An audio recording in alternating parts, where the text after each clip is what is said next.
This protocol is a multidisciplinary collaborative effort between the University of Kansas and the University of Wyoming.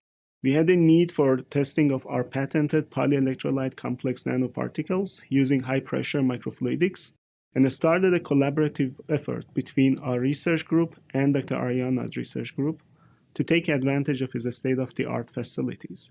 We would like to acknowledge NSF for funding part of this project and thank the Tertiary Oil Recovery Program for providing their facilities and support needed for this project.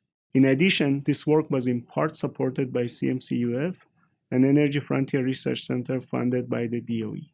This protocol and its application to surrogate complex permeable media under high-pressure conditions is the result of a collaboration between two research groups, one from the University of Wyoming and the other from the University of Kansas.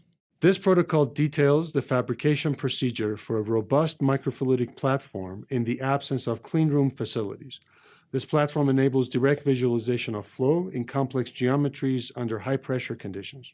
The described technique can be used to etch complex channel networks in glass substrates that mimic structures from subsurface media and withstand high-pressure conditions experienced during CO2 utilization and storage. This method may be used to provide insight into interactions and transport of complex fluids in permeable media in the context of CCUS. When performing this protocol, patience and extreme caution are required to minimize the risk of physical injury and failures in the fabrication process. Visual demonstration of this method enables effective communication of the steps that are critical in its successful execution.